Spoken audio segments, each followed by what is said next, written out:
Nah, sekarang ayo kita bahas terakhir, kita berhenti di sini. Ya Rasulullah, kami sudah siap berdiri. Kalau kata Nabi berdiri, ya. Kita bertanya lagi, bagaimana cara berdirinya? Baik. Kan macam-macam ini ya. Ada yang kakinya begini mungkin, ya. Ada yang lebar begini, ada yang berdirinya begini, badannya kanan, badannya kiri. Bagaimana ya Rasulullah? Maka dirinci oleh Nabi, hadis riwayat Abu Daud, nomor hadis 666, 666. Ya, kita sekarang masuk ke layar.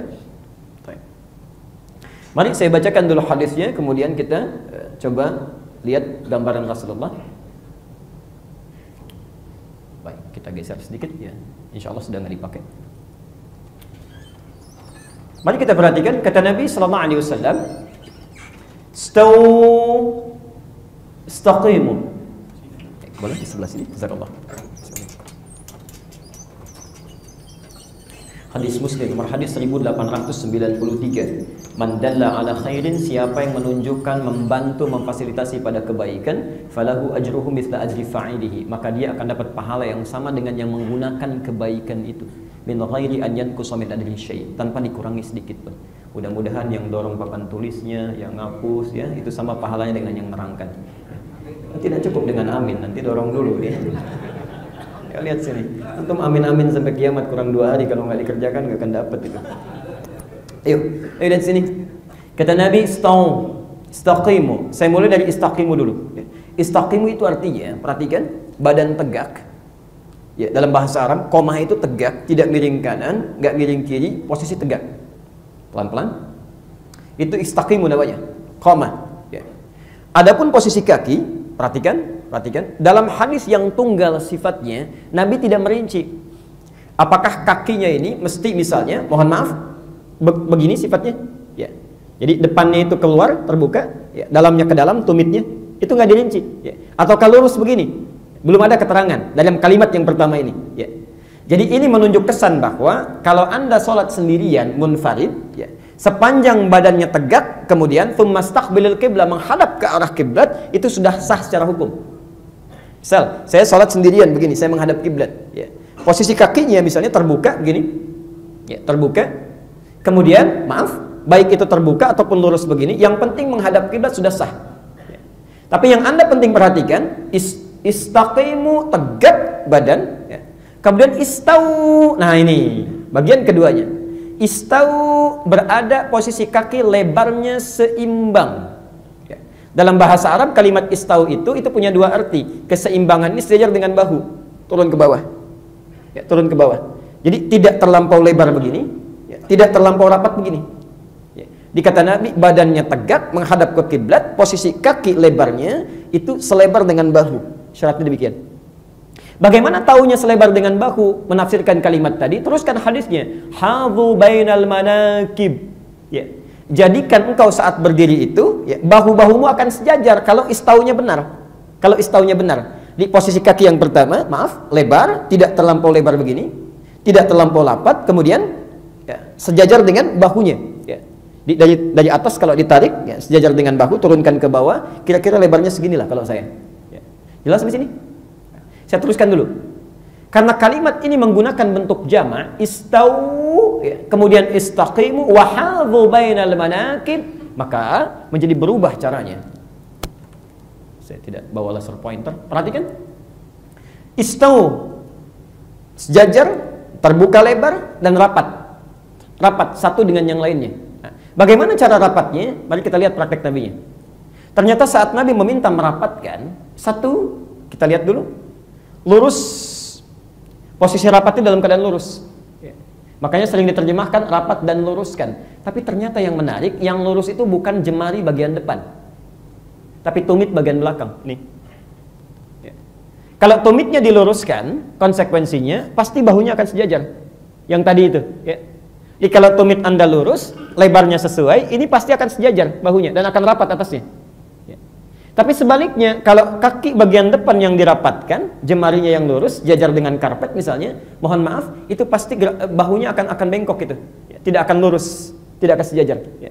Karena posisi kaki, maaf, ya, kadang-kadang macam-macam ukurannya, ada yang 39, ada yang 41, misalnya, ada 40. Kalau antum luruskan bagian depannya yang di sini, itu bahunya otomatis akan bengkok.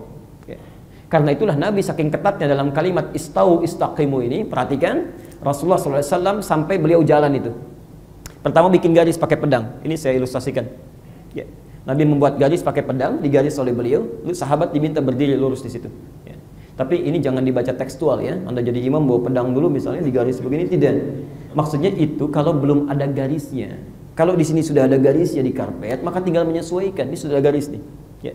Ini bukan jemari yang diluruskan di depan, bukan. Tumit yang diluruskan di garis bagian belakangnya. Ya. Jelas sampai sini? Nah, selanjutnya saya percepat. Posisi lebar kaki yang arahnya tadinya begini, ya.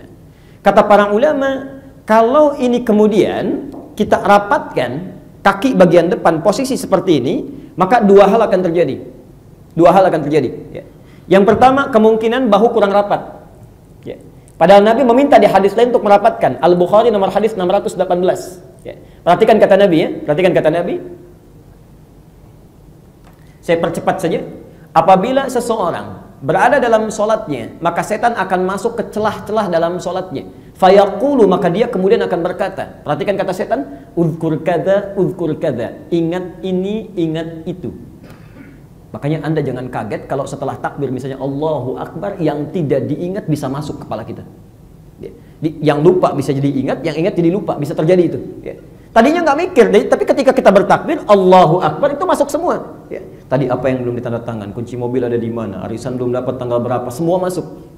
Ujung hadisnya perhatikan, hatta la yash'ural musalli kam raka'atan yusalli, sampai orang sholat tidak sadar berapa rakaat sedang menunaikan sholatnya. Hadisnya sahih. Saya belum tanya sudah pada ngangguk, berarti pengalaman itu.